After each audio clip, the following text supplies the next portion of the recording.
I don't know what would happen, but I certainly wouldn't want to try.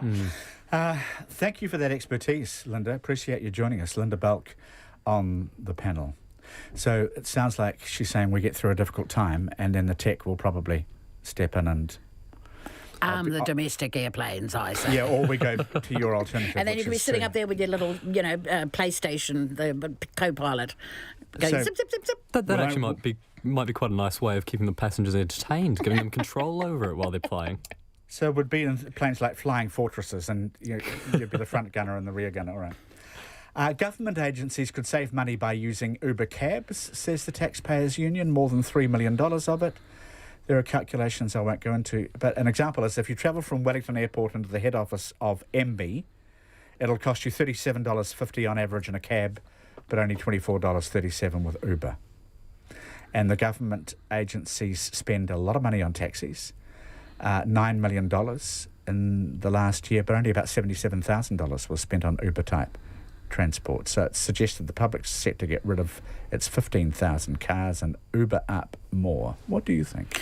Well, I'm a fan of Uber. It's a service I use everywhere that I travel in the world because I can pay for it easily and I don't need local currency.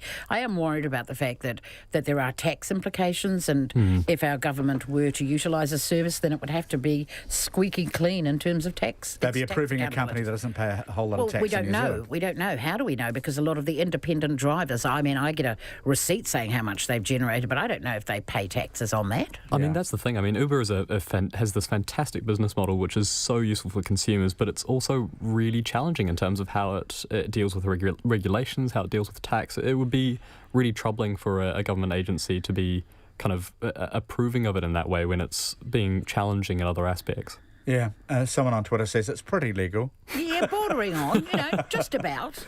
Guy Fawkes, parents whose children were burned at a Christchurch fireworks display say spectators should have been kept further away. 6 people taken to hospital. You probably heard it on the news. We should commemorate Guy Fawkes more accurately, says James. Buy your fireworks, then have the police arrest you before you can light them. I thought that was quite a clever thing flippant. to say. That's somewhat flippant. I know. But every year we have this discussion about people being injured.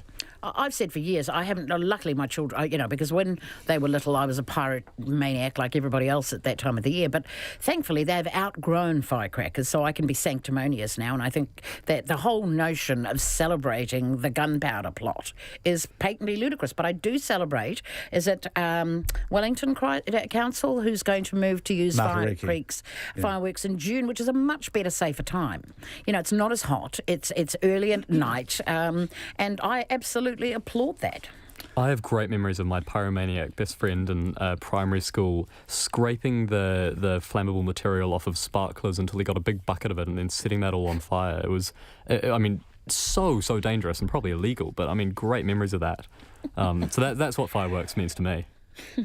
Yeah, I know. And we all look back if we emerged unscathed and think what fun it was, but the trick is to emerge relatively unscathed. I can hear the music. Peter McKenzie, thank you very much for a great debut on the panel. Very good of you to come and join us. Thanks so much for having me. Great comments. And Ella Henry, always a great pleasure to see you here. Thank you. And lovely to meet you, Peter, and I love your work. Oh, thank you so much. You too. Appreciate you all joining us, everybody. Thank you. And we're back tomorrow with the panel.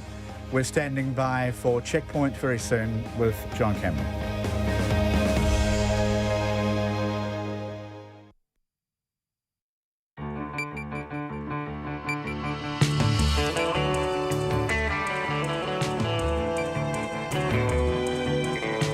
Kia ora everyone. Tonight, more on the mass murder in Texas, the 377th mass shooting in America this year. Among our correspondents, a local reporter who was having Sunday brunch with her mum nearby and was one of the first on the scene. Paid parental leave provisions being increased to 26 weeks from July 2020. A short, sharp shock of very unpleasant weather is about to hit us. We have the details. Donald Trump in Japan, Pike River families in Wellington to discuss manned re-entry 7 years this month after the explosions, and the battle to control select committees. All of that and much, much more coming up on Checkpoint. Thank you for being with us, and welcome back, Katrina Batten.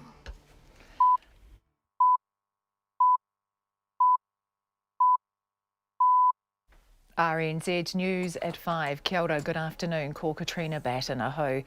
The gunman in the latest mass shooting in the United States has been named, but there are still no details on a possible motive.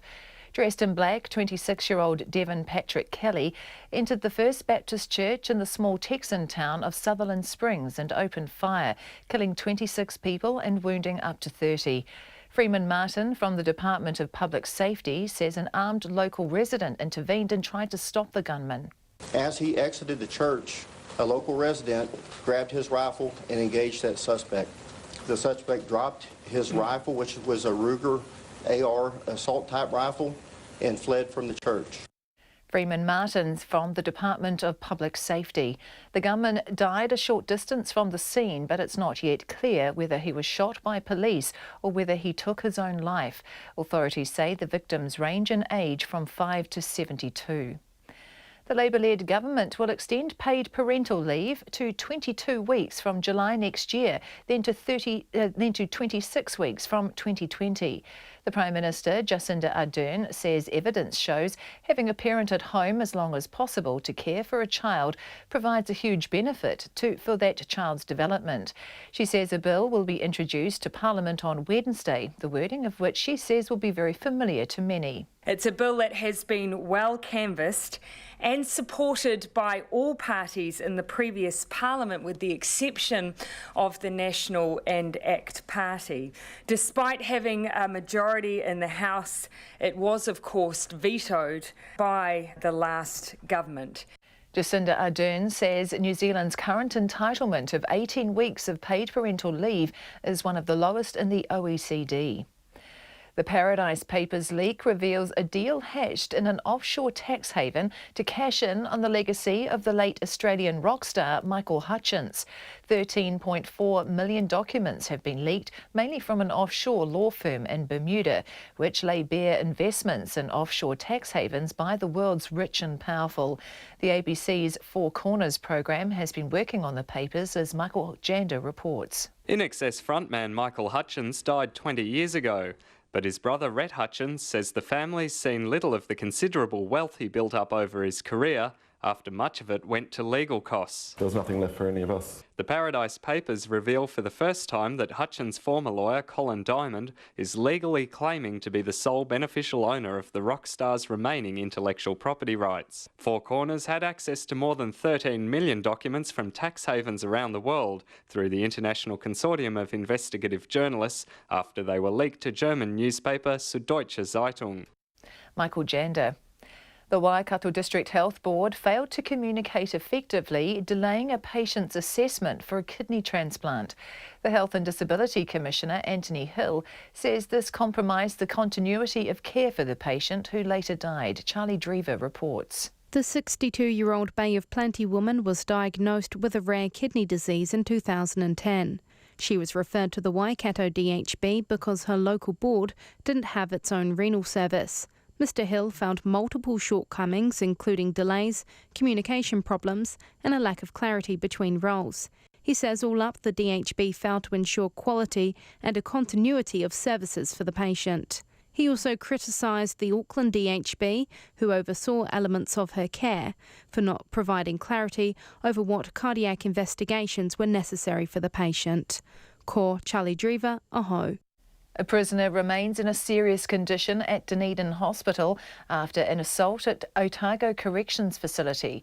The man suffered critical injuries during the assault on Friday afternoon in an exercise yard at the prison in Melbourne, about 50 kilometres from Dunedin. Timothy Brown reports. The prison's director, Lyndall Miles, says the alleged attacker has been placed in segregation. Several gang members are also under investigation for encouraging the assault.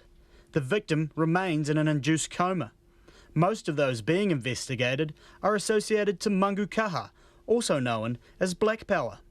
Detective Senior Sergeant Hayden Smale says the victim is not linked to the gang. He says 10 officers from Dunedin and Balclutha's CIB are investigating. This is Timothy Brown. Firefighters are continuing to battle a scrub fire in Central Otago. The fire near Aronui Road in Alexandra is in a steep rocky gully. Senior Sergeant Ian Kerisk says it's now largely contained, but the risk of flare-up remains. 5 crews, including 2 specialist rural tankers, are at the scene. Firefighters were called shortly before 3 o'clock. Residents of Aronui Road and Kamaka Crescent are being told to stay inside to prevent smoke inhalation. It's 5:05. To sport, and winning a second World Endurance Championship is all the more special a second time round, says Palmerston North driver Brendan Hartley, as he's done it alongside boyhood friend Earl Bamber. Hartley, who last month made his Formula One debut with Toro Rosso, has, along with Bamber and Germany's Timo Bernhard, driven their Porsche to second place in the penultimate round of the championship in Shanghai, securing the title with a race to spare. Bamber says winning the 6-hour race in Shanghai was special to him, but he almost sabotaged their title hopes when he destroyed one of the 4 sets of tyres they get to use for the race. To come here and do it in Shanghai, a place that just 4 years ago I started my career with Porsche in the Carrera Cup, so it's pretty special. And today in the race it was pretty difficult, very, very tough, especially after I destroyed 1 set of tyres in quali, which was my mistake. We managed to do this race on just 3 sets of tyres, so it was a pretty long, tough day. Earl Bamber. Mitchell Starc has fired an ominous warning to the English cricket team ahead of the Ashes series, with the Australian paceman bagging a hat-trick for New South Wales on day 2 of their Sheffield Shield 4-day match against Western Australia today. And Manchester City have opened an 8-point gap at the top of English football's Premier League as they continued their impressive form with a 3-1 home win over Arsenal. Their closest pursuers, Manchester United, lost 1-0 at Chelsea. That's the news. A bad Pacific clash. I think the situation they're in now cannot continue, which is why we've made the offer. OK, will you condemn or criticise it? That's clearly, as far as you're willing to go? Well, I think that's a clear statement. A good Pacific clash? And we're just celebrating the moment. We're celebrating culture. That's the main thing, isn't it? And trouble in paradise. The leak is known as the Paradise Papers. It contains some of the biggest names in Britain, like the Queen's private estate. Getting to the bottom of it. Diane Aspinall and Ken Hill, Morning Report, weekdays from 6. Then on 9 to noon, why are authors choosing more and more to self-publish? I'm joined by Kate DeGoldie and publisher Mary Egan.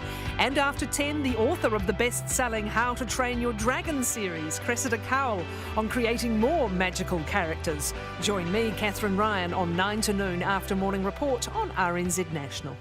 Met Service weather now through to midnight tomorrow, and a significant weather system will be affecting southern and central New Zealand tomorrow. So this takes us through to tomorrow midnight, north into the Kapiti coast, including Coromandel, Bay of Plenty, Taumarunui, Taihape and Taupo. Fine spells and isolated showers clearing later, rain developing in northern Northland and Taranaki tomorrow night. Gisborne, Hawkes Bay, Wairarapa and Wellington, fine spells, a few showers this afternoon and evening, but remaining dry in Wellington. Northwest gales for Wellington tomorrow night. Nelson, Marlborough and Canterbury, mainly fine but isolated afternoon and early evening showers. Scattered rain and northwest gales developing tomorrow night. Bulla, Westland and Fiordland, fine spells and isolated showers. Rain spreading north tomorrow with heavy falls.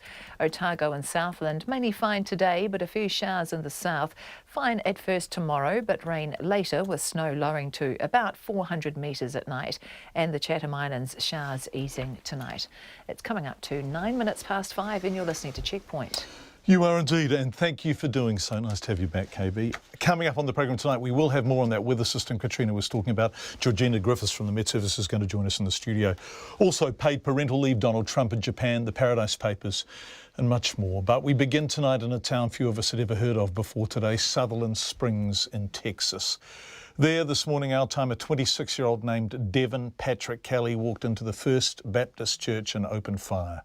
He killed 26 people. He was wearing tactical gear, including a ballistic vest, and carrying an assault rifle with multiple magazines of ammunition. What hatred drove him is not yet known. But his victims include children and a pregnant woman. 35 days after another white man with no obvious motive killed 58 concertgoers in Las Vegas, this is yet another example of a contagion no Donald Trump travel ban will solve. We begin tonight with our reporter Bridget Burke on what happened in Sutherland Springs. Texas Governor Greg Abbott describing the aftermath of the largest mass shooting in Texas history. Unfortunately, I'm sad to tell you, to confirm, at least at this moment in time, there are 26 lives that have been lost. We don't know if that number will rise or not. All we know is that's too many. Officials say 26-year-old Devin Kelly opened fire during a morning service at the First Baptist Church in the tiny town of Sutherland Springs, home to a small community of just a few hundred residents. Freeman Martin from the Texas Department of Public Safety described what happened next. That suspect crossed the street to the church, exited his vehicle, and began firing at the church. That suspect then moved to the right side of the church and continued to fire. That suspect entered the church and continued to fire. As he exited the church, a local resident grabbed his rifle and engaged that suspect. The suspect dropped his rifle, which was a Ruger AR assault type rifle, and fled from the church. Our local citizen pursued the suspect at that time. Police say Kelly later drove off the road and was found dead in his car. It's unclear whether he killed himself, was shot by police, or by one of two bystanders who pursued him after the shooting. Outside the church, friends, family and fellow parishioners gathered to grieve. Pastor Frank Pomeroy and his wife were away when the shooting happened, but among the 26 people killed was their 14-year-old daughter Annabelle and other children aged as young as 5. A pregnant woman with 3 children was also amongst the dead. As a state, we are dealing with the largest mass shooting in our state's history. There's so many families who've lost family members. Fathers, mothers, sons, and daughters. The tragedy, of course, is worsened by the fact that it occurred in a church, a place of worship, where these people were innocently gunned down. We mourn their loss, but we support their family members. US President Donald Trump, speaking from Tokyo on the second day of a 12-day Asian tour, described the massacre as a murderous attack. This act of evil occurred as the victims and their families were in their place of sacred worship. We cannot put into words the pain and grief we all feel, and we cannot begin to imagine the suffering of those who lost the ones they so dearly loved. Our hearts are broken. But in dark times, and these are dark times, such as these, Americans do what they do best. We pull together. We join hands, we lock arms, and through the tears and through the sadness, we stand strong, oh so strong. The massacre comes just weeks after the worst mass shooting in US history left 58 dead at an outdoor concert in Las Vegas. The shootings continue to stir a years-long national debate over whether easy access to firearms is contributing to the trend. For Checkpoint, Bridget Burke. Erica Hernandez is a digital journalist with KSAT 12 in San Antonio, and she was having a family brunch not far from Sutherland Springs when it became apparent something was going badly wrong. My mom is a first responder, and we started hearing her scanners go off for all units needed for a shooting. So she takes off, and then I'm like, maybe I should go see what's going on. When I get there, I made the scene as when first responders were making the scenes as well. And what did you see there? There was police surrounding the church, and neighbors were outside. It was just kind of all hands on deck for first responders to try to help the victims. There was 2 victims outside the church, and then I immediately started talking to the neighbor directly across the street from the church who told me, how they saw the gunman as he started shooting from the outside of the church and then made his way inside the church. And then when he got out, neighbors started firing back at him to try to stop him, and then pursued him while he got in his car and drove away. And then they pursued him later, where he later crashed. And so he did methodically, with obvious premeditation, walk into this church firing guns. Yes, he started from the outside. Neighbors said he fired about 3 to 4 clips. He what do you call it? He reloaded his gun with magazines about 3 or 4 times outside, and then went inside and did about the same. They said they heard him reloading about 3 or 4 times inside the church as well. And there is nothing known yet as to what motivated him to do this terrible thing. There's nothing known. The suspect, the gunman, is not even from the area. He's from New Braunfels, Texas, which is west of San Antonio as well. We are hearing reports that he may have family that lived in the area, but he himself did not live in the area, and there's nobody knows why he opened fire and what his motive and why he picked that church. Erica, what can you tell us about this community? Obviously, it's tiny, and obviously they live, this ain't New York, is it, or Los Angeles? This is a different kind of America. What's the community like? It's country living out here in Texas. It's about a community of 400. There's nothing in this little town but a couple gas stations and a street light, and it's a very, very small community.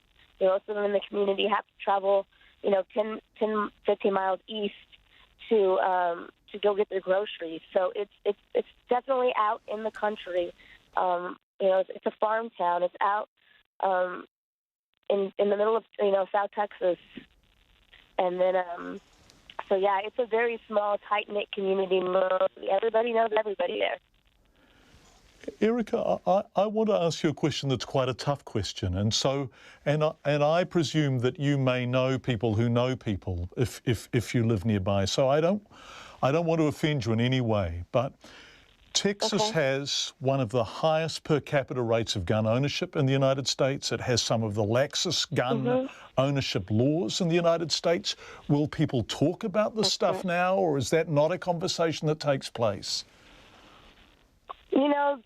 Speaking with the neighbors outside, some of them did make comments that, yes, this man came in with a semi-automatic weapon and opened fire on these innocent people, but also that, it was their own, gun ownership that also stopped this man from continuing.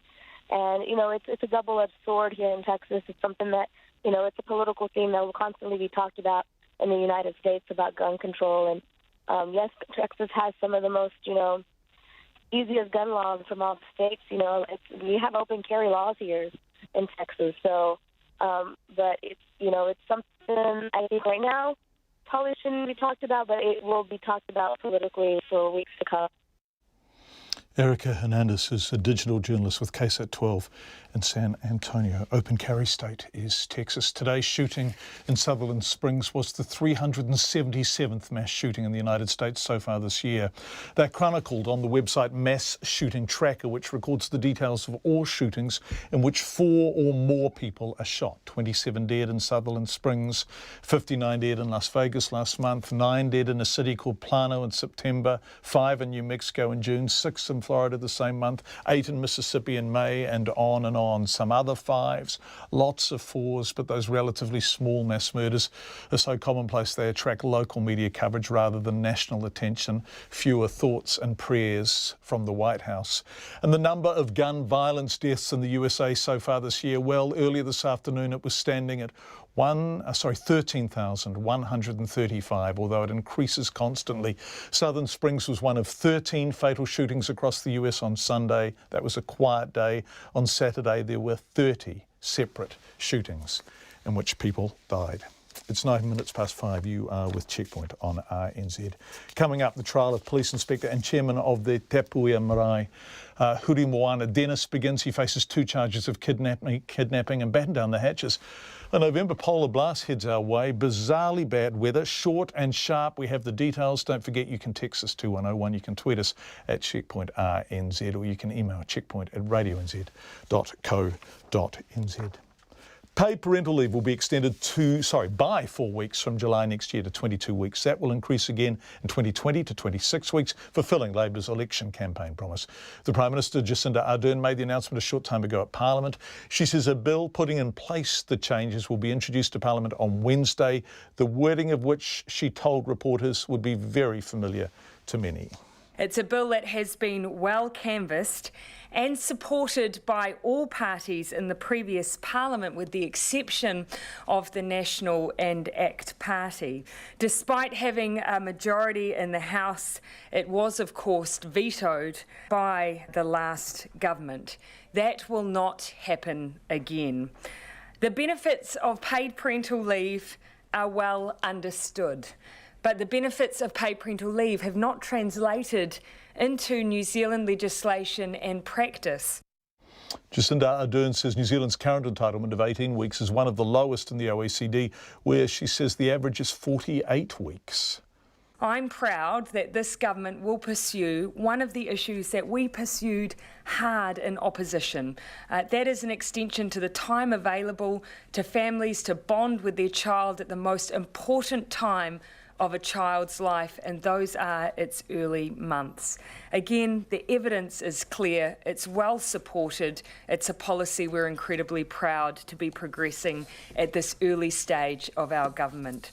Jacinda Ardern says the paid parental leave extension will cost $325 million over the 4-year fiscal period, which fits within Labour's fiscal plan. You are with Checkpoint on RNZ.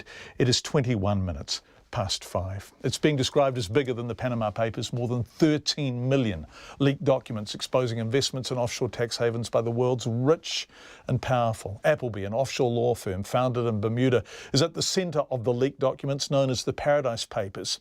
Now, obtained by a German newspaper, Süddeutsche Zeitung, the International Consortium of Investigative Journalists Information has shared the material with 100 media partners around the world. The papers show how corporate giants like Apple, Nike and Uber and wealthy individuals, including the Queen, invest large amounts of cash in offshore tax havens through increasingly imaginative bookkeeping operations. The Paradise Papers have not revealed any New Zealand links so far, but 500,000 of the leaked documents have come from the Singapore-based financial advisory firm Asia City Trust, which does have an office in downtown Auckland. Inland Revenue is urging anyone who's had dealings with Appleby to get in touch.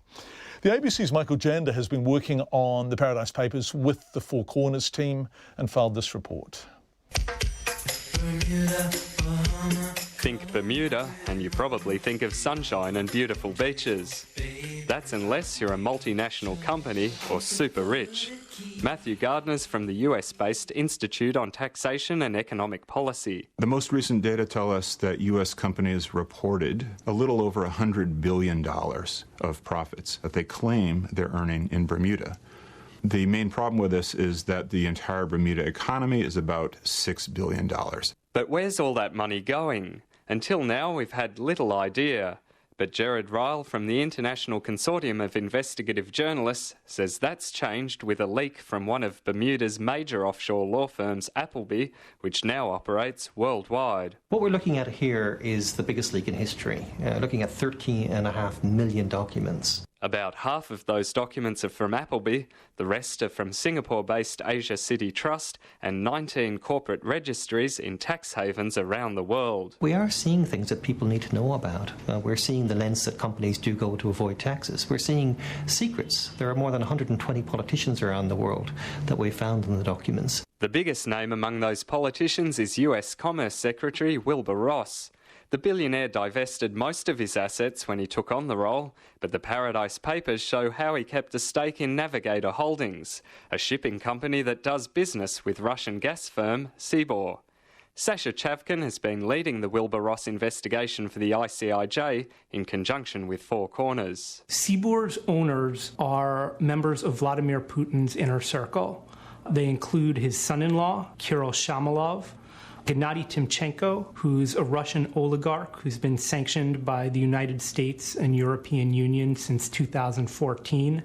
The largest shareholder in Sibor is another Russian oligarch named Leonid Mikhelsin, who's reputed to be the richest man in Russia, and his company, Novitek, has also been sanctioned by the United States. Sasha Chavkin says Mr. Ross did declare his continued ownership of certain Cayman Islands companies in his ethics agreement. The Appleby leak showed us the chain of ownership that led from the Cayman Islands companies that Ross disclosed keeping a stake in to the funds that were invested in Navigator. A spokesman for Wilbur Ross says the Commerce Secretary recuses himself from any matters focused on transoceanic shipping vessels.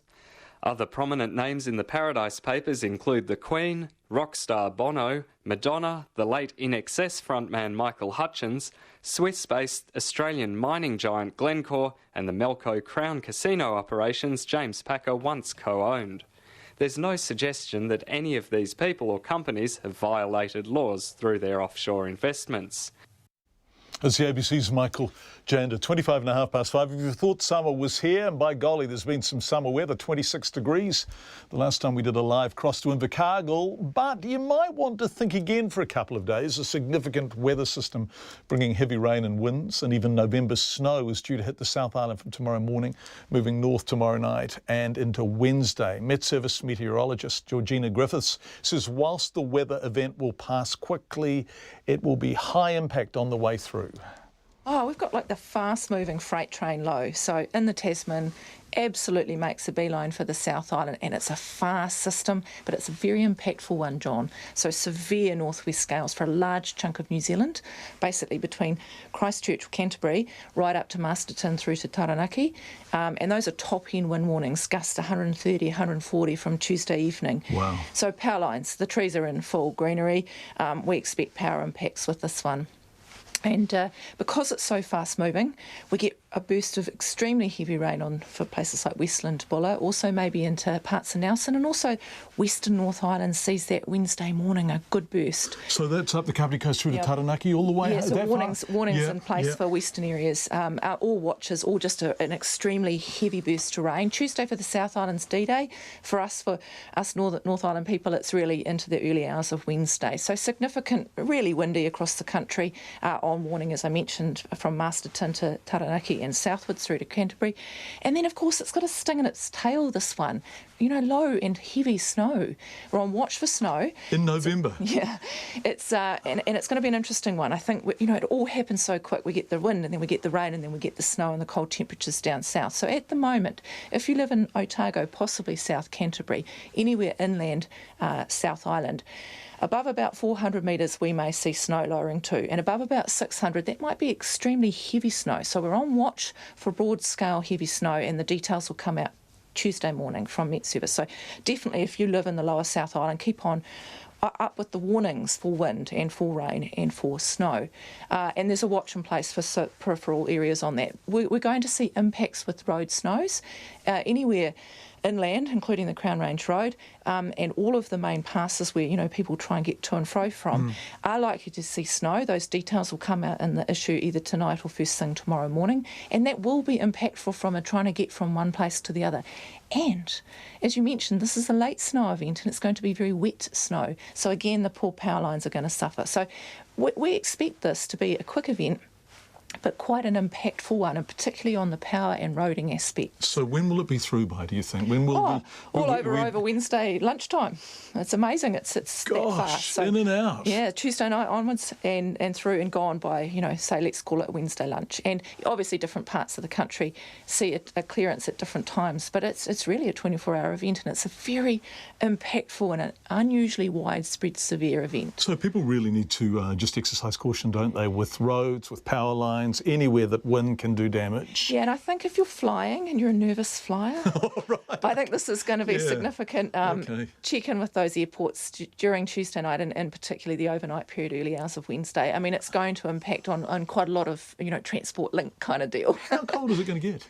Oh, I mean, the wind chill down south, of course. I mean, we're mostly past lambing and that. But if you have vulnerable stocks, so they've just been shorn, that's going to be impactful in the lower half of the South Island. And I think from a from a people ordinary in the street, don't get caught out about, shorts and t-shirt. I know a few of my friends in Invercargill, run around in shorts and t-shirts. It doesn't look like that to me. It looks cold. Wind chill's going to be right up there initially on Wednesday. What are we talking about? What sort of temperatures are we talking about with the wind chill? I mean, the actual, might be 8 or 9, for example. I mean, we've had a recent snow event, a small one, where Queenstown, tried to top out at 9. We're probably going to be lower than that, almost certainly, and that wind chill will feel colder. So, look, the season's not really playing nicely as we try and inch our way towards summer, and we have a gorgeous day for much of the country today. Yes. And, funny enough, after this event goes through, Thursday, Friday looks pretty good for the country as well for most areas. So it's a really quick event, but quite impactful. And that's why we're here to talk with you and try and say, look, listen up, folks. If you're travelling, if you're trying to do stuff outside, I suspect you should A, reconsider, or B, keep up with the watches and warnings, because it's such an explosively deepening system.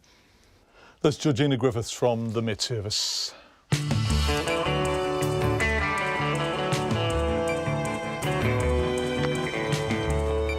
You are with Checkpoint on RNZ. Coming up, the kidnap trial of Police Inspector and Chairman of the Te Puea Marae, Hurimoana Dennis, begins. And Corey Parrish, he moved to Australia 5 years ago with a $45,000 debt. 2 weeks ago, he earned $100,000 riding winning horse Boom Time in the Caulfield Cup. Now, the Rotorua jockey is pinning his hopes on another win at tomorrow's Melbourne Cup. Nona is back with business news this week, and Katrina is back with the headlines. The Labour-led government will extend paid parental leave to 22 weeks from July next year, then to 26 weeks from 2020. The Prime Minister Jacinda Ardern says evidence shows that having a parent at home as long as possible to care for a child provides a huge benefit for that child's development. She says a bill will be introduced to Parliament on Wednesday, the wording of which she says will be very familiar to many. Residents in a small town in the US state of Texas say a mass shooting in a local church will touch every person in the community. 26 people were killed when 26-year-old Devin Patrick Kelly opened fire in the First Baptist Church in Sutherland Springs, a town with a population of just over 300 to the south of San Antonio. He was found dead a short distance away, and his motive remains a mystery. Inland Revenue is urging anyone who's had dealings with the Burma-based law firm Appleby at the centre of a global tax scandal to get in touch. It comes as Australia's tax department takes action against 19 multinational companies suspected of tax avoidance following the massive leak of documents known as the Paradise Papers. IRD says it's working closely with its international partners to examine any intelligence it gets about New Zealand taxpayers' involvement with Appleby. The Australian Prime Minister Malcolm Turnbull has moved to end the uncertainty over the citizenship of politicians in the wake of the dual citizenship controversy. MPs and senators will be forced to lodge a declaration when they're elected that they're not a citizen of any country other than Australia. If they've been citizens of another country, they'll have to provide details of where and when they renounced it. Firefighters are continuing to battle a scrub fire in Central Otago. The fire near Aronui Road in Alexandra is in a steep rocky gully. Emergency services say it's now largely contained, but the risk of flare-up remains. Those are the headlines. I'm back at 6. Which is only just over 27 minutes away because of the 5:30 headlines. We're at 5:30, Katrina Batten. Unbelievable. Unbelievable. Won't happen again this year. Nona Peltzer on the other side of me with business news. Westpac New Zealand increased its profit despite flat earnings. That's right, 10% up. It's 10% up. Flat. So what? Revenue was flat? Yeah, it was. So how did they manage that, Nona? You see, fewer bad debts. Right. $135 million less of bad debts. Gosh, that's a hell of a difference. Yeah, it really is, and that's an improvement in the dairy sector. So that is what actually helped their profit rise, because otherwise it would have been flat as well. Yeah, okay. So yes, what was the number? What was they made 886. Sorry, that's wrong. They made $970 million. So they are between the ANZ, which was north of a bill, and the BNZ, which was slightly south of that. So they're Westpac are bang in the middle. Somewhat, yeah. And I guess I guess it depends on the size of the banks too. Yeah. I mean, it depends on how many outlets they have. I'm not sure which is the number one. ANZ by far, I'm sure, and then BNZ and the others. Because they're healthy profits, aren't they? They are large profits. I mean, that's nothing. $970 million. That's close to $1 billion, right? I mean, when you say it like that, it's a lot. And that's what we saw pretty much roundabout for the BNZ and. quite a bit more than for the ANZ. Yeah. Yeah, okay, but you know what? The market didn't really like the result that much. Their share price fell nearly 3% to about $36. Right. Was that because it was signalled in advance that actually bad? Flat. It's flat, right? Yeah, so, I mean, if you've got Yep. Profit growth is going to be hard won in the future. The banks are going to have to focus on customer growth to maintain that profit growth. And so flat profits are never really that popular with shareholders. Wet winter has helped the bottom line of the Tauranga-based energy company Trustpower. I know. So we don't like wet weather. No, we but don't. No. Trustpower does, though. Obviously. Trustpower likes it a lot. In fact, their profit, net profit for the 6 months ended September, so that's a half-year result. It rose 82% on the year before. That's like $82 million. Wow. I know, it's a lot of money. And it's partly because of growth in customers as well, not only because they did better on the wholesale pricing, but they also did better with customers too. Customers choosing more than one type of service. They have broadband customers as well, which are highly valued in the market. Yeah, there's lots of competition, isn't For there? customers, these days, if you want to really grow your business, you really must have customer numbers rather than hoping to make more from a customer. You need more customers, basically. So there's a lot of competition, and that's good for customers, right? Yeah, well, it so is. There you go. If people are prepared to shop around. And Trustpower's share price rose more than 2% as a result. And so overall, the index fell slightly, 11 points down to 8,054, but that's sort of more broadly in line with what's happening in Asia. And since the Asian buyers didn't come knocking, that's why we saw that flat, relatively 11 points. That's not much. And our dollar, it's also steady, 68.9 US cents, 90 Australian, and 52.7 pence. And that's really a result of the US dollar on the rise, mostly because there's an expectation that interest rates will rise there sooner than later. Right. And some caution around how the Trump's visit to Japan is going to go, right? Yeah, there's always nervousness. Yeah. Pick your day, pick your topic. It's always something, isn't it? Thanks, Nona. Lovely to have you back as well. Nona Peltier in the studio here in Auckland doing business. Let's head to Otago University, where a student is urging the organisation to be more open about suicide to aid prevention efforts. Now, RNZ has learned 5 Otago students are suspected to have taken their own lives in the past year, as well as several others connected with the student community, though that has not been confirmed by the coroners. The number of students needing mental health support has also surged at the university. Here's our Otago Southland reporter, Ian Telfer. A fourth-year English student at Otago, Jean Bouchin, has had personal experience of suicide. Her brother, who was briefly an Otago student, took his own life 3 years ago, and she wishes she'd done more for him. Ms Bouchin went on to suffer from anxiety and depression herself while at an Otago hall of residence.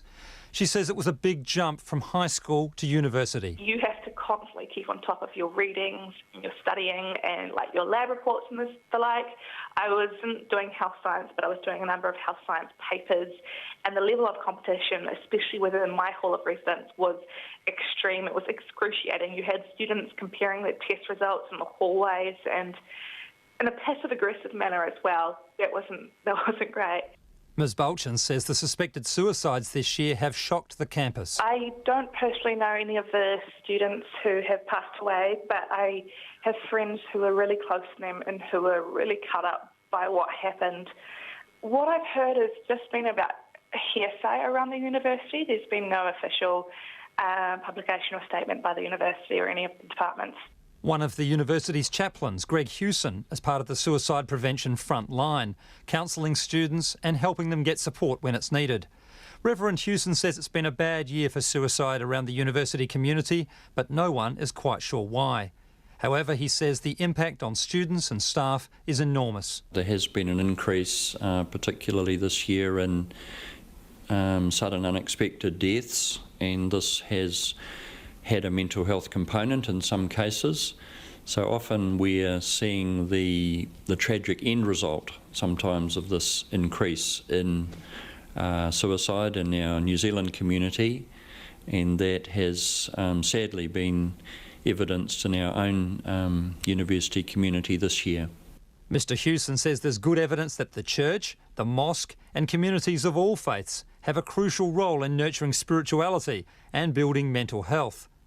But there's also debate about risk, with some research suggesting that too much openness could lead to increased suicide. There are strict reporting guidelines for media too. Student Jean Bouchin says Otago takes suicide seriously and there are a lot of good initiatives going on, but it needs to be more open. I think there should be definitely more transparency about what's going on and confronting the facts of the matter. To me, anyhow, silence, covering up things only increases and perpetuates the stigma surrounding suicide and other mental health issues. It's important that we facilitate a productive discussion, one that's helpful. Otago University's declined to comment, saying the situation's too delicate. In Dunedin for Checkpoint, Ian Telfer. A Nelson landlord says he's fed up with providing a home for renters after being left with a clean-up bill likely to run into thousands of dollars. Barry Thompson says it's taken months to evict the tenant from a Richmond property he owns after he became suspicious of what she might have been using the property for. The Nelson accountant owns several commercial and residential properties and says he likes to give people a chance. The 81-year-old told our Nelson reporter Tracy Neal via LiveView he'll find it difficult to trust another tenant after he says she turned his property into a rubbish dump. She had a person from a church who guaranteed her and came along and saw us, and we took him at his word. And I must say he's been very good. But very quickly she came out of control and had people living in the garage. We found we couldn't get into the house. I came out here 2 or 3 weekends to see if I could see her, and everything was closed up, but she was inside, we believe. Then I found out recently, believe it or not, that all the light bulbs have been taken, and I'm told that they are used for drug manufacturing. I didn't realise that until this morning. But so anyway, how long has this tenant been in the house? Oh, she's been in the house for, I would think, about 8-10 months. We tried to get her out some months ago, and one of our staff members would have liked to have taken the house. We had to give her 42 days notice. So we did that. Well, she told us lies, she connived ideas and everything. And it's taken us, I think, probably nearly 4 months to get her out. Can you describe the damage to the property? Well, the damage is, if you have a look at the garage there, it was just a simple, clean garage when I saw it last. It's now lined with Pinex tiles, which we think were there to avoid or cut back noise. What about the house itself? The house itself, just about every door that was in the house had been knocked off its hinges. Some of the doors into the bedrooms had stoppers on them, proper stoppers, but they still ended up, the doors were slammed so hard against the walls that the door handles showed images on the the Gibraltar board. So what sort of cost do you think this has reached in terms of... It will be huge because they've broken windows, nothing's working. All the drapes, the lady who was here before was excellent, and all the drapes that we'd put in with her have wrecked. The holding rails on top are broken. There's 2 or 3 of the windows been broken from the outside, forced so they could get in, and the whole thing is a complete shambles. So the rubbish we're looking at here behind us, this is only a fraction of the pile it was, I understand. Yeah, I understand that the guarantor came in here last Friday and he took away a huge load on a truck and got rid of it to the tip. But that lot there is what's left that he couldn't take, and he's taking it away today. He just arrived in here just a few minutes ago. But there's still a lot of rubbish at the back behind the garage. There's supermarket trolleys. There's a recyclable bin that's full of rubbish. Shouldn't be recyclable stuff. It should be, but it isn't. You couldn't believe. There's even bikes and things like that. There's behind me here. There's 2 or 3 big car tyres, and until about 3 weeks ago, there were 3 old Mercedes cars in the car park next door, which had their number plates taken off them. You couldn't work out who owned them. So Barry, I understand this is one of several rental properties you own, is that right? I own a few, and I'm tied up. I'm an accountant. I've been in business for 55 years in Nelson, so I've got the odd property. And to be quite honest, I'm mainly commercial properties because I just don't like residential because of the troubles we've had in the past. Tell me about some of that. Well, the main trouble we have is with the bond system, for instance. We found out many years ago that when we asked for bonds, the government department wouldn't pay us the money for back rent and that. When the person left, they had to pay it to the tenant, which seems to me to be, to put it mildly, crazy. This girl we didn't get a bond from, but it would have been no use anyway. She's in arrears about $2,500 in rent. That's not my worry. I like to help people, but frankly, I don't feel like helping this person. So how much rent are you charging a week for this property? We were charging a very low rent. I think it was $280 a week. I don't like screwing people, and when another reporter came here from the newspaper and had a look yesterday, she was absolutely astounded. She said, "I'd love to be in this place." She said, "It's lovely." She said, "It's a beautiful place. It's got a nice outlook, and it looks out into the sports grounds. It's private, everything like that." And she said she just couldn't. She was horrified. She couldn't understand it. So this has put you off renting properties to private, to residential tenants? Oh, look, I'd tell anybody who comes into my office, stay clear. The only way I recommend people go into rental properties, if they go into a 2-unit place where they live in the one next door, you can at least keep your eyes on what's going on.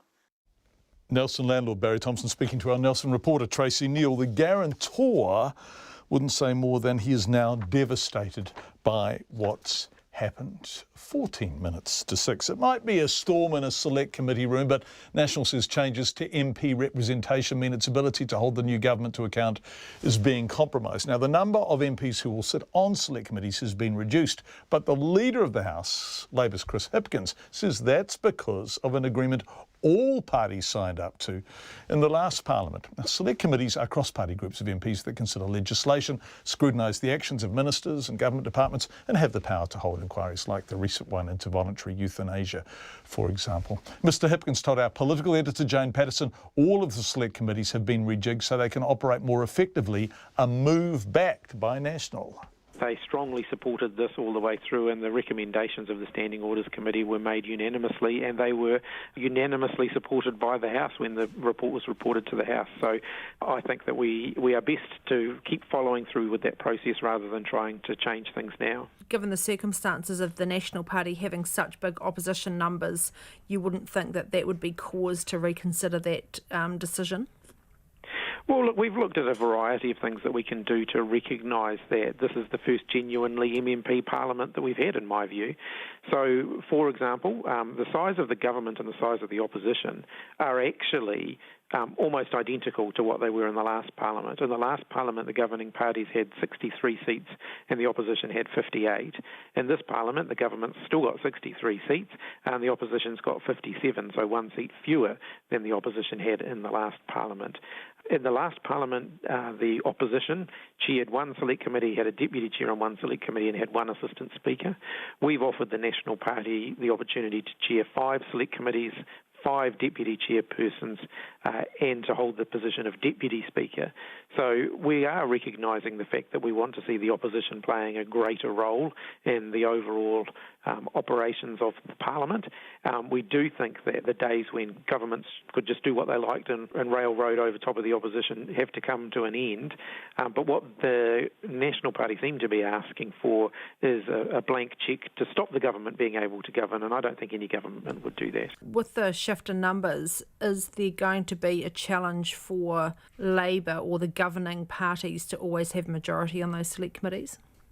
Well, the reality is the government won't have a majority on more than half of the select committees. At this point, we're likely to have a majority on 4 out of the 12, and the other 8 select committees will be tied between the government and the opposition. So when the National Party start talking about increasing the number of select committees, it actually starts to become much more difficult for the government to keep even a break-even situation on select committees. So our view is that we're best to follow the unanimous recommendations of the Standing Orders Committee, which the National Party were represented on. Given the fine balance and quite an unusual situation where you wouldn't command a majority on such a large number of committees, why would you offer them so many chair and deputy chair positions? Well, we want select committees to function effectively, and we believe that the role of select committees is to scrutinise the government and hold the government to account. And we're fully prepared for the National Party to do that and to do that vigorously.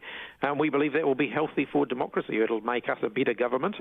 What we don't want them to do is to be deliberately obstructive, and so we've extended an awful lot of goodwill to the national opposition to say that we would like the Parliament to function effectively, and we certainly would like to work with them to make that happen. That's the Leader of the House, Labour's Chris Hipkins, talking to our political editor, Jane Patterson, coming up to 6. Tourism operators and residents on the Whanganui River Road are bracing themselves for more road closures as repairs continue in the wake of those 2015 floods. Major roadworks have begun at Shellrock Bluff, 15k from the State Highway 4 turn-off that will close the road for several hours a day for the next month at least. Our Taranaki Whanganui reporter, Robin Martin, went to visit.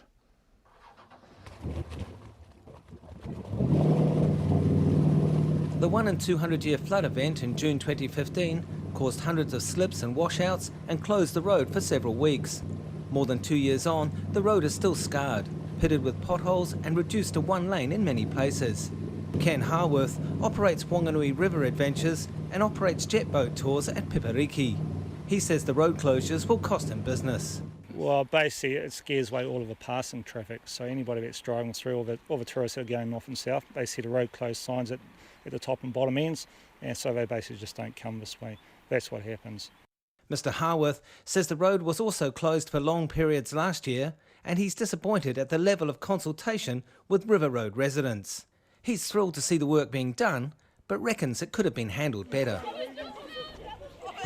Ben Adams, whose family runs the Bridge to Nowhere jet boat tours and Whanganui River canoes, is bringing ashore a group of Wellington school children at Pipariki. He says the jet boat side of the operation will suffer. Yeah, it doesn't affect the canoeing side of things too much, but I suppose with the local jet boat operators operating out of here, a lot of people drive up the river road to get to here. Places like the Flying Fawkes, which is an accommodation place halfway down, they'd probably feel the effect as well. Halfway between Pipariki and the turn-off to State Highway 4 is the Matahiwi Gallery and Cafe.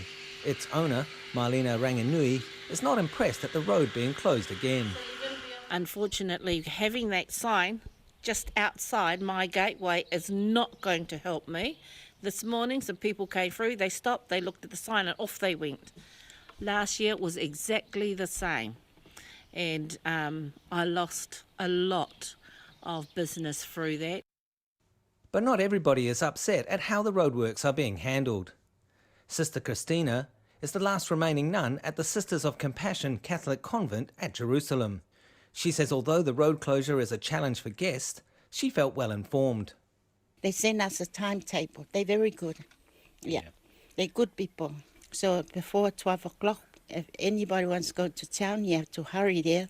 Or we go before the 9 o'clock, and then we have to race back before 12 o'clock so we can get here. Rui Laytown is a senior roading engineer at the Whanganui District Council. Mr Laytown says the Shellrock Bluff Roadworks is one of the last two major projects left to do on the River Road. He says it's a tricky job, and that's why the road will need to be closed. Unfortunately, because the bank is quite high and the machinery is sitting quite high and will be tossing basically material into a base of where the existing road platform is, we can't allow people to traverse that space, and the road has to be closed for that reason. Mr Laytown says road closures are always disruptive, but a public meeting had helped form a timetable that accommodated most people while allowing the work to be done. He won't find any argument from Kiwi, who was removing a fallen pine from the side of the road near Koreniti. Just have to work around it. Yeah, it's happened before. You can't stop slips coming down. If the road's blocked, it's blocked. If you hemmed in for a week, you're hemmed in for a week. You just got to take it with the flow. Periodic road closures will be enforced at Shell Rock Bluff until December the 8th, but the road will be open weekends and on public holidays. A stop-go system will then take over for the remainder of December. I Whanganui mo te hōtaka o te ahihahi, ko Robin Martin aho. Gosh, it's beautiful up that river. It's 6 minutes to 6. The race that stops two nations. The Melbourne Cup runs tomorrow afternoon, and after the scratchings of this year's Australian Derby winner John Snow and 2014 place getter Who Shot the Barman, just 2 Kiwi-connected horses are left in the field for the 3.2k trip around the Flemington track, worth more than $6 million all up. Sports reporter Clay Wilson takes a look at a Kiwi horse and a Kiwi jockey worth, well, Clay thinks, possibly keeping an eye on. 200 to go. Humidor to the outside. It's Weeks in front by a length. Humidor on the outside is trying hard. Humidor didn't win the Cox Plate late last month, but that didn't prevent him from bolting to the forefront of Melbourne Cup contention. Owned and bred by the former All Black Mark Carter alongside siblings John and Rachel, the 5-year-old pushed the horse on everyone's lips all the way, finishing just half a length behind Winks as the champion mare notched her 22nd straight victory. In his early years, Humidor was troublesome for his handlers, and it was only a trip to noted horsebreaker Chris Rutten, the man who trained the horses in the Lord of the Rings films, that got him to a point where he was trainable. Co-owner John Carter says they count their blessings they never decided to sell the horse who sits third favourite for the Cup, behind last year's winner Al Mandan and Marmello. We would never have, in our wildest dreams, would have thought we'd be in the position we are now. We knew he had ability, and he was, the breeding had it all there. We just thought, God, we got our hands full with this guy, and at the time we probably, if we'd got a half ply offer, we probably would have moved them on, but thank God we didn't. Tomorrow's race will be the longest Humidor has run, but Carter is confident his horse will not struggle with the distance. Humidor pulled up well from his gutsy Cox Plate showing, while Carter says a big heart and good New Zealand genes should serve the bay gelding well. As for how Carter himself will fare as he watches his first Cup runner, that is another story. I'll be a mess, full of nerves, but he's been in the Caulfield Cup, he's the Australian Cup, and was in the Cox Plate, so hopefully should be able to keep those emotions under control.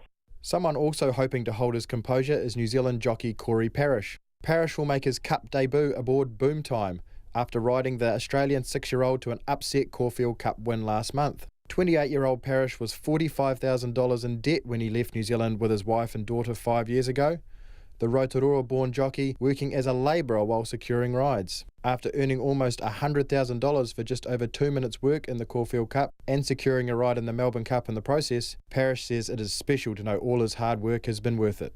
I suppose you get a lot of people that doubt you over the years and go, oh, you'll never make it, and things like that. And I suppose at points you start to think like that. You think, oh, actually, will I ever make it? And then when it does turn around and you get that success, you go, well, yes, I can do it. And you just appreciate all the people that have stuck by you and given you the benefit of the doubt and given you the opportunity.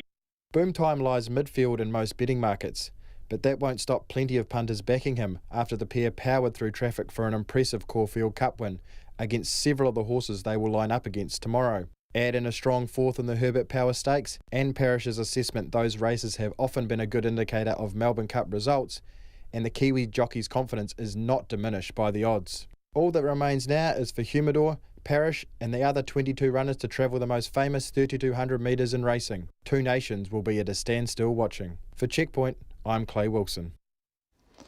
Lots of feedback coming tonight. The really interesting feedback's coming from Frank Beinersdorf. Frank, who suggests, in my opinion, it would be helpful to show the US citizens what the opinion of major parts of the rest of the world is when it comes to their gun laws. Now, how do you do that? Well, Frank suggests one sensitive way for countries like New Zealand or his home country, Germany, could be to issue modest travel warnings for travelling to the US. I guess Frank says this would be picked up by the US media quite fast and might lead to a discussion on what's wrong with us. Why do people from other countries do not share our view on guns? Kind of holding a mirror up to them. Not sure if this is a proper English phrase. It most certainly is, Frank. If English is your second language, you must be outstanding at the first one. Frank Beinersdorf suggesting a gentle travel advisory for people heading to the United States, just as a way of saying to America, hey, America, the rest of the world doesn't agree with the kind of stuff that we see in Texas, which is open carry. It's very bizarre to go to open carry states and see people just getting a coffee with a gun sticking out of their handbag or on their belt. Thank you for your feedback. You can text us 2101. You can email checkpoint@radionz.co.nz. Quite a bit of it coming in tonight. Thank you. Oh, really, John? The death of parishioners in a Texas church is all terribly sad for the individuals, but completely unsurprising in a country which allows its citizens to arm themselves to the hilt. Let's hear instead some news about some cultural achievement or disaster somewhere. Someone in the real world. Sorry, Alan, I read that very poorly, but I think I get the point you're making. The Texas incident proves Texas incident proves that more guns do not improve safety. Many citizens had guns, but didn't prevent a man from killing many people. Yes, there's that NRA line, isn't there, that all that's required to stop a bad man with a gun is a good person with a gun, although there's experts after that shooting in Las Vegas just saying, thank God the people in the crowd there didn't try and work out who was the shooter and fire back, because it would have been carnage on an even more massive scale. It's 6 o'clock. RNZ News at 6. Ngā mihi o te pō. Good evening. Ko Katrina Batten tēnei. From July next year, paid parental leave will be extended to 22 weeks and extended again in 2020 to 26 weeks. The Prime Minister says evidence shows having a parent at home as long as possible to care for a child provides a huge benefit for that child's development. Here's up Deputy Political Editor Chris Bramwell. Jacinda Ardern says New Zealand's current entitlement of 18 weeks of paid parental leave is one of the lowest in the OECD, which has an average of 48 weeks. She says legislation to enact the changes will be introduced on Wednesday, and the bill will be passed under urgency by the end of the year. Ms Ardern says the bill is the same one that was vetoed during the last parliamentary term by the former National-led government, despite it having majority support in Parliament. Atu i te whare pārimata, ko Chris Bramwell aho. A candlelit vigil has been held outside a church in a small Texan town where 26 worshippers were gunned down in America's latest mass shooting. 26-year-old Devin Patrick Kelly entered the First Baptist Church in Sutherland Springs and opened fire. He was later found dead. The victims range in age from 5 to 72 and include the church pastor's 14-year-old daughter. Local residents say it's such a small town, everyone will be affected. Everybody in this small community is going to know the names of every single person who was killed. I've been going to this church since I was knee-high to a duck. About half our church members are gone. We wouldn't believe that something like that would happen here. I mean, this is Sutherland Springs. I know everybody in there. We're a strong community. We're strong in our faith, and we're strong in believing that anyone that was killed in the church there is present with our Lord. Residents of Sutherland Springs, Texas. The shooting is the worst in the state's history and the motives behind it remain unclear. The lawyer for a senior police officer charged with kidnapping a teenager in a mock arrest says his client was only trying to do his job. Inspector Hurimoana Dennis and Sergeant Vaughan Perry are on trial at the High Court in Auckland, where they've denied charges of kidnapping. Edward Gay reports. The Crown says Mr Dennis and Mr Vaughan carried out a mock arrest of the teenager when they locked him in a cell at the Auckland Central Police Station. But Mr Dennis's lawyer, Steve Bonner QC, told the jury that the 17-year-old was having sex with a 15-year-old and his client, as iwi liaison with the police, was only trying to keep the young man out of jail. He said much of the young man's story was in dispute and Mr Dennis was only trying to reunite him with his estranged family. Atu i te kōti mātua, ko Edward Gay aho. Inland Revenue is urging anyone who's had dealings with the Bermuda-based law firm Appleby at the centre of a global tax scandal to get in touch. It comes as Australia's tax department takes action against 19 multinational companies suspected of tax avoidance following the massive leak of documents known as the Paradise Papers, which lay bare investments in tax havens by the world's rich and powerful. Anusha Bradley reports. Inland Revenue says it's working closely with its international partners to examine any intelligence it gets about New Zealand taxpayers' involvement with Appleby. 500,000 documents come from the Singapore-based financial advisory firm Asia City Trust, which has an office in downtown Auckland, though nobody was available to talk to RNZ today. Auckland University law professor Michael Littlewood says the recent clampdown on foreign trusts in the wake of the Panama Papers now makes it much harder for New Zealand-based entities to be used for illegitimate activities such as tax evasion overseas. This is Anusha Bradley. The Australian Prime Minister Malcolm Turnbull has moved to end the uncertainty in the wake of the dual citizenship controversy. MPs and senators will be forced to lodge a declaration when they're elected that they're not a citizen of any country other than Australia. If they've been citizens of another country, they'll have to provide details of where and when they renounced it. The Australian Constitution bans MPs from holding dual citizenship, and many politicians have been caught out in recent months.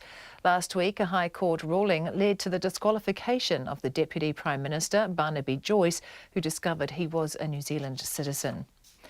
Thousands of horse racing fans have lined the streets of Melbourne for the annual Melbourne Cup parade. The big race is tomorrow afternoon. Here's the ABC's Jean Edwards. Thousands of fans have flags and cameras in hand, ready to cheer on Melbourne Cup chances and champions. Trish Bayliss and her cousin have come from New Zealand for the occasion. Yeah, we're just going to take a few bets and have some fun, a few bubbles, and yeah, just generally enjoy the day. As we can stand up after the bubbles. That's the main thing. Getting home's the big one. British horse Marmello was the favourite for the big race, ahead of last year's winner Almandin and Humidor. Jean Edwards in Melbourne, and there are just 2 Kiwi-connected horses left in the field for tomorrow. One of the favourites, Humidor, and long odds contender New Zealand-bred Sis Montaigne. It's 6:05. Sport, and New Zealand striker Jeremy Brockie hopes he'll get to play in the upcoming Football World Cup playoff against Peru, but admits it's unlikely. Brockie hasn't played for the All Whites since last year, but has been recalled to the 23-man squad for the 2-leg qualifier, starting with the first match in Wellington on Saturday. He says coach Anthony Hudson has given him no guarantee of game time, but is optimistic he'll get on the pitch. Obviously, I've played in a couple of World Cup qualifying campaigns now, and even with my club over the last 6-7 months, I've been to some pretty rough places in Africa in front of massive crowds, and I've won a lot of trophies recently too. So I guess experience and helping the squad wherever I can possible. All White striker Jeremy Brockie. Frankie Dettori will hope to end 25 years of Melbourne Cup frustration when the flamboyant jockey rides last year's winner and favourite Almandin in the $6 million race tomorrow. The 46-year-old Italian has won virtually every major racing trophy, but victory in the Cup has been elusive. Dettori gets his chance on Almandin, with Australian jockey and 3-time Cup winner Damien Oliver losing his ride on the race favourite after being suspended. And rising tennis star and Russian #1 Andrei Rublev will play at the ASB Classic next year. The 20-year-old Russian has had an impressive first full season on the ATP Tour, rising 120 places, breaking into the world's top 50 and already sitting at world number 35. That's the news. As well as coming out your wireless, Nights with Brian Crump is available online around the world, everywhere from Lagos to Los Angeles. That's the bass crump, crump moves and the crump finishes that come. Like I say, it's a freestyle, and that means you can come up with moves, you can be creative, you can find the power of the dance, power of the crump energy. Enter the Crump Zone, radionz.co.nz, or tune in weeknights after the news at 7 on RNZ National. Met Service weather through to midnight tomorrow, and a significant weather system will be affecting southern and central New Zealand tomorrow. Northland to the Kapiti coast, including Coromandel Bay of Plenty, Taumaranui, Taihape and Taupo. Fine spells and isolated showers clearing later, rain developing in northern Northland and Taranaki tomorrow night. Gisborne, Hawkes Bay, Wairarapa and Wellington, fine spells, a few showers this afternoon and evening, but remaining dry in Wellington. Northwest gales for Wellington tomorrow night. Nelson, Marlborough, Canterbury, mainly fine but isolated afternoon and early evening showers. Scattered rain and northwest gales developing tomorrow night. Well, Westland and Fiordland, fine spells and isolated showers. Rain spreading north tomorrow with heavy falls. Otago and Southland, mainly fine today, but a few showers in the south. Fine at first tomorrow, but rain later with snow lowering to about 400 metres at night. And the Chatham Islands, showers easing tonight. It's 6:08 and you're listening to Checkpoint. Thank you very much indeed, Katrina Batten. Let's return to Sutherland Springs, Texas, where a gunman dressed in black tactical gear massacred at least 26 worshippers at a local church, a Baptist church in the tiny Texan town about 50 k's from San Antonio. The man walked into the First Baptist Church and opened fire with a semi-automatic weapon. 26 people aged between 5 and 72 died and 20 were wounded. The gunman was later killed. The ABC's Penny Timms has this report. Terror struck as worshippers gathered for a Sunday service at the First Baptist Church of Sutherland Springs in Texas just after 11:30. The Texas governor is Greg Abbott. As a state, we are dealing with the largest mass shooting in our state's history. There's so many families who've lost family members, fathers, mothers, sons, and daughters. The tragedy, of course, is worsened by the fact that it occurred in a church, a place of worship. Sutherland Springs is a small rural town located about 48 kilometres southeast of San Antonio. Freeman Martin is the Public Safety Commissioner with the Texas Department of Public Safety. At approximately 11:20 this morning, a suspect was seen at a Valero gas station in Sutherland Springs, Texas. He was dressed in all black. That suspect crossed the street to the church, exited his vehicle, and began firing at the church. That suspect then moved to the right side of the church and continued to fire. That suspect entered the church and continued to fire. As he exited the church, a local resident grabbed his rifle and engaged that suspect. The suspect dropped his rifle, which was a Ruger AR assault-type rifle, and fled from the church. At least 26 people have been killed, including the 14-year-old daughter of a church pastor. Another 20 people are injured. It means a huge percentage of the church's congregation have been directly affected, with the Sunday service typically attracting around 50 people. Pastor Paul Buford was preaching at the nearby River Oaks Church when the shooting happened. We got some people in our church. We have a deputy and some other people in our church. When we got a call that there was an active shooting going on down at the First Baptist Church, those people, first responders, immediately left our church to come down and to help. Our church immediately went into what we do, and we started praying for everyone that was involved in it. The gunman is believed to have been a 26-year-old white man, identified locally as Devon Kelly, who is believed to have lived in a nearby town, though all of that is yet to be confirmed officially by police. He was found dead inside his crash car shortly after he was confronted, chased and shot at by an armed resident. At this time, we don't know if it was a self-inflicted gunshot wound or if he was shot by our local resident who engaged him in gunfire. We know he's deceased in the vehicle. Police aren't yet sure of the gunman's motives and so aren't yet describing it as an act of terrorism. The incident comes just a month after the country's deadliest mass shooting, which was carried out in Las Vegas and killed 58 people. President Donald Trump is currently in Japan but has tweeted, "May God be with the people of Sutherland Springs, Texas. The FBI and law enforcement are on the scene. I am monitoring the situation from Japan." Police are already warning that the investigation is likely to take a considerable amount of time. It's the ABC's Penny Timms. In the past few hours, a candlelight vigil has been held outside the church. Gloria Jimenez says everyone in the town knows the pastor and his family. He's a loving pastor, man of God. We knew his girls, the one that didn't survive. I've known her since she was about 8 years old. And there's no words to describe how wonderful people they are. Christian. This is a small Christian town, a very small community. Everybody's united. Everybody's so close to everybody. Everybody knows everybody. I can feel the pain that everybody's going through. So much hurt for a small town, for a small community. so united. Never in a million years would I expect anything like this. I could never imagine anything like this ever happening here. Maybe San Antonio, somewhere else, but never in a small town. Gloria Jimenez speaking outside the First Baptist Church in Sutherland Springs, Texas, the scene of America's latest mass shooting where 26 people were killed. Texas has some of the most lax gun control laws in the United States. Home to New Zealand again with the time at 6:13. The Crown says a police inspector organised a mock arrest of a teenager, had him locked in a police cell and threatened him with a charge of rape if he didn't leave the country. Inspector Hurimoana Dennis and Sergeant Vaughan Parry are on trial at the High Court in Auckland, where they've denied charges of kidnapping. Our Auckland Court reporter Edward Gay filed this report.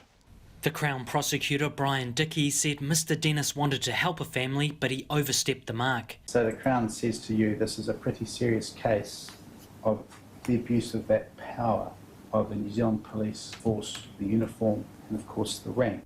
He said the family of the 17-year-old didn't approve of his 15-year-old girlfriend. That caused a rift between the young man and his family, and he ended up staying at the home of his girlfriend. There were arguments between the families, one of which boiled over into a nearby public reserve, and the police were called. One of the officers who showed up was Inspector Hurimoana Dennis, a friend of the 17-year-old's family. That's when, as Mr Dickey put it, things blew up.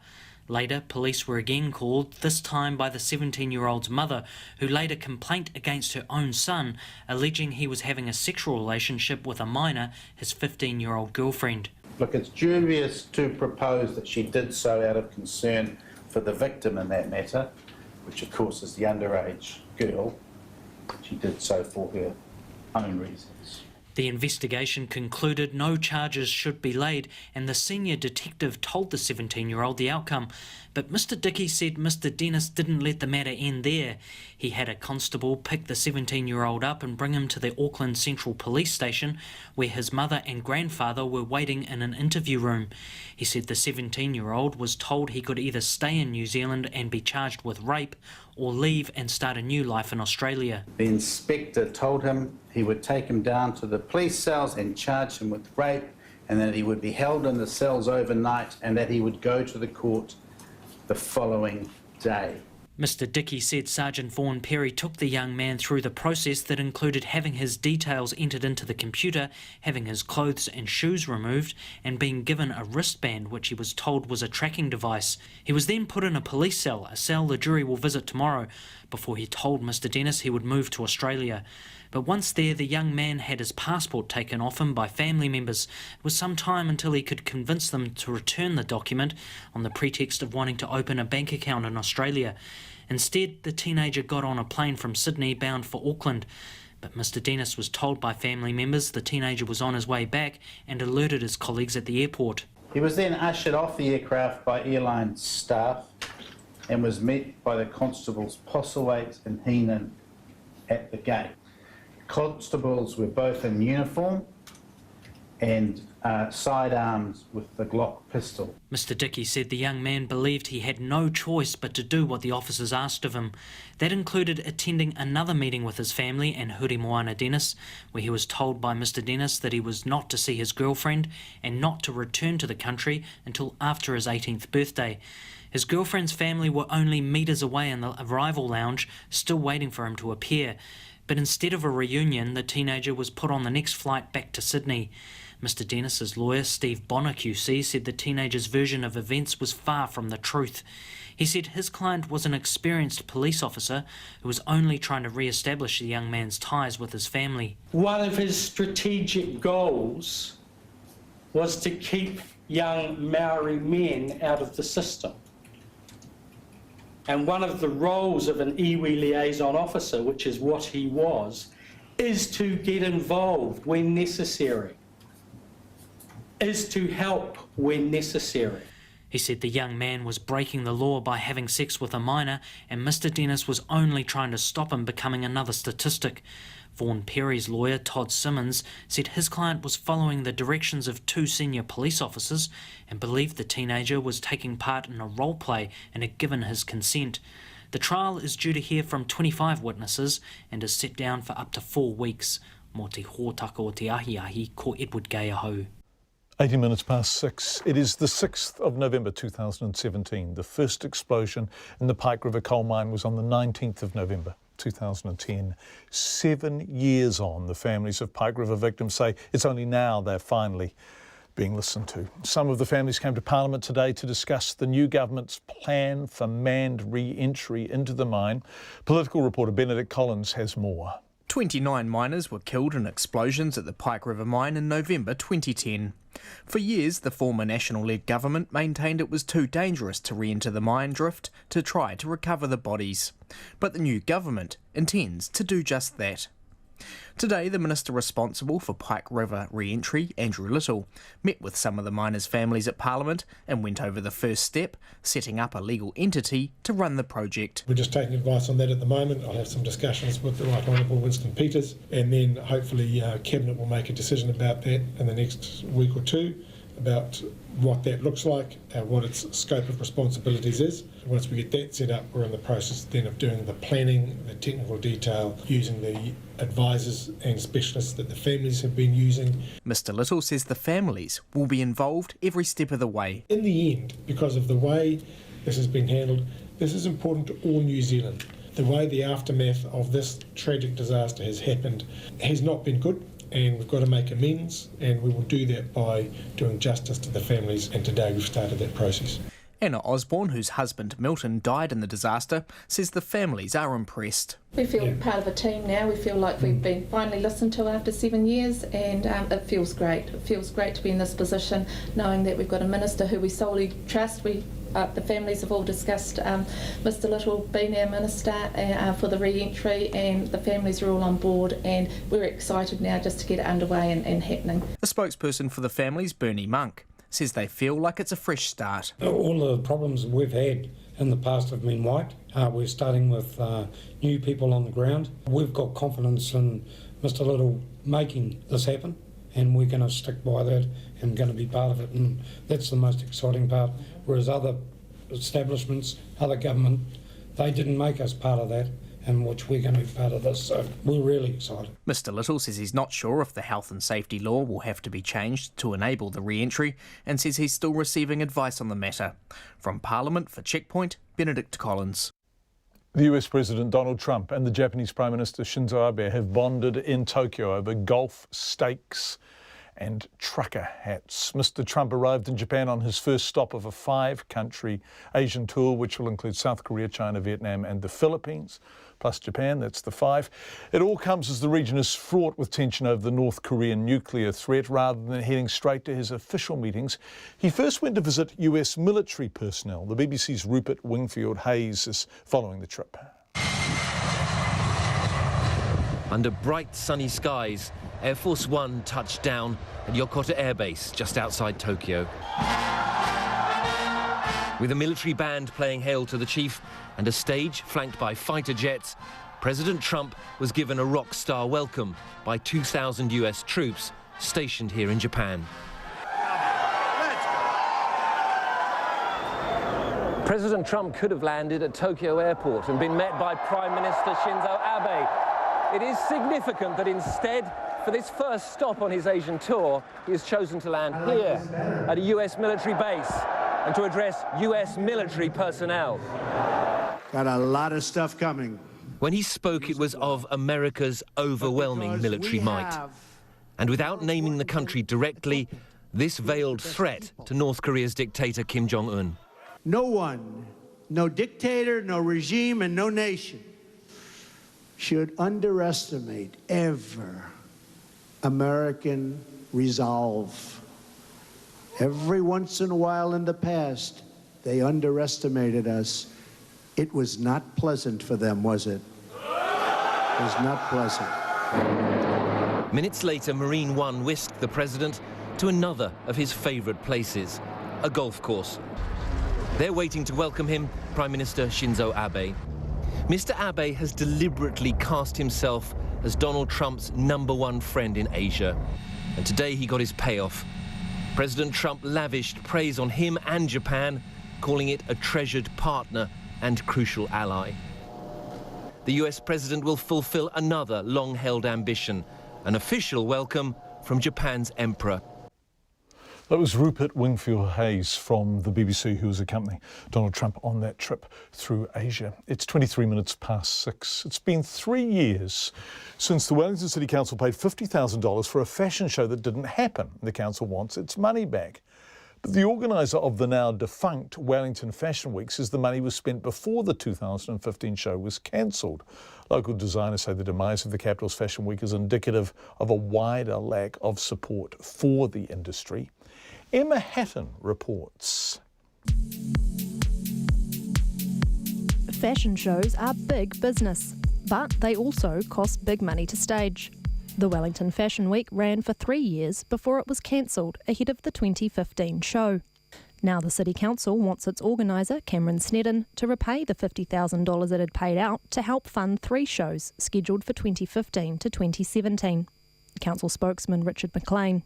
The problem is that we've been having great trouble getting hold of them, and we have tried to get hold of them, but given that it's hard to figure out where precisely he is, and also given that he has not been responding to his emails, that makes life a bit difficult for us.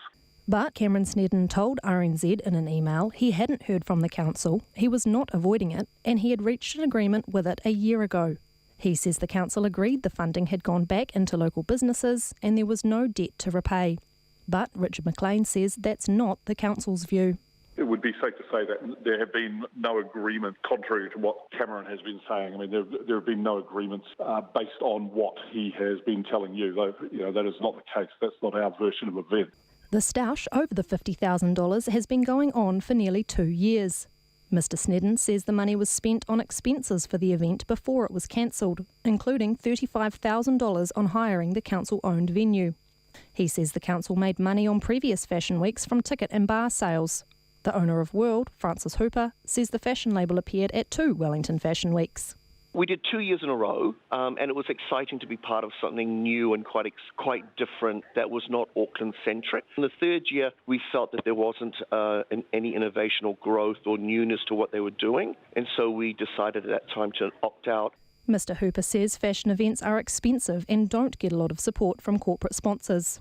I think maybe it was corporate funding was maybe drying up. You can't just rely on one avenue of sponsorship or funding. It has to be many to make the event robust. I'm going to put my head out as the brand World, Francis, and say, if I was an All Black, there'd be so much money thrown at me, it would be ridiculous. RNZ also spoke to several other local designers who agree that more sponsorship is needed to help support fashion events. They say it's disappointing, but understandable why the Wellington event fell apart. For Checkpoint, Emma Hatton. We're going to return now to the tiny Texan town of Sutherland Springs, where 26 people are dead, 20 others injured, after a man opened fire during a church service this morning. Devon Patrick Kelly has been named as the gunman. But it's a yet unnamed concerned neighbour of the First Baptist Church who's being hailed as a hero by the American media. The man heard the Texas church massacre unfolding. He grabbed his rifle and tried to stop it, opening fire on the shooter and chasing him down in a stranger's truck. Reuters has just filed this interview with a family friend of that man. It was just a family friend. We were going to wait till everyone decides to let it off to name who he was, but he's a family friend that has been friends with all of us since my dad. He's been friends with my dad since high school. Did he shoot the suspect? Yes, he did. Did he kill him? We aren't sure if it was because if the guy died from the gunshot wound or if he died because he flipped his vehicle out there. We just know that he got hit by our friend. And that's the only reason that it stopped the guy, because the guy, I guess, wasn't expecting that, one of us around here is going to come and stop him. And were you at the church when the guy got shot? Or? No, I was still inside. I waited till after I knew that it was clear, to even go out to get over to start helping people, because we had no idea if it was one person or if it was more. We didn't know, and so we just waited, and then we just ran over whenever we could to help out. Shock that somebody would decide, of all places, this small little church. Why this church? Why would you do this to people like that are just praying? They're just worshiping. Why would you attack them on something on a Sunday when they're defenseless? That just in from Reuters, a family friend of the man who seems to have shot the perpetrator as he was leaving the church. Lots of feedback coming in tonight. This is from Gordy. Hi John, I lived in Texas 20 years ago for just under a 2-year period playing rugby. The amount of people that carry guns is frightening and astounding, even that long ago. Texas is, of course, an open carry state. Back to Gordy's message, the whole mindset is to have a gun in case you're a situation where you have to use it to protect yourself. Crazy gun laws. I played for the Dallas Harlequins and all the guys had guns, and about 80% of their wives and partners did also. 270 million guns in the United States. Really interesting to see some of the discussion around Texas gun laws. They're lax, and in fact they were made more relaxed a couple of years ago. At least we in New Zealand only kill one another with cars, not guns. As we in New Zealand won't act to stop this toll, so in the USA they won't act to stop their gun toll.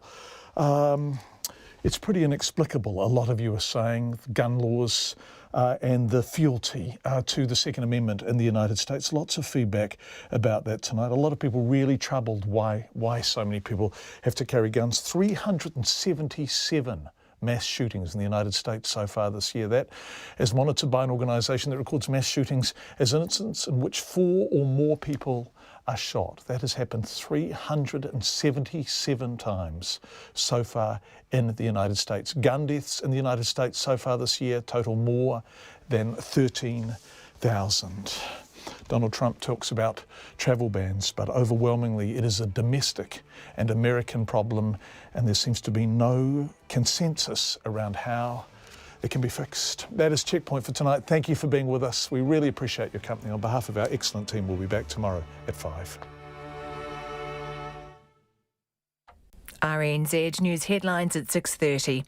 It's emerged the gunman behind a deadly shooting in the American state of Texas had been dishonourably discharged from the US Air Force after a court-martial for assaulting his wife and child 3 years ago. From July next year, paid parental leave will be extended to 22 weeks and extended again in 2020 to 26 weeks. The lawyer for a senior police officer charged with kidnapping a teenager in a mock arrest says his client was only trying to do his job. And Australian MPs and senators will be forced to lodge a declaration when they're elected that they're not a citizen of any other country. Our next news and weather is at 7.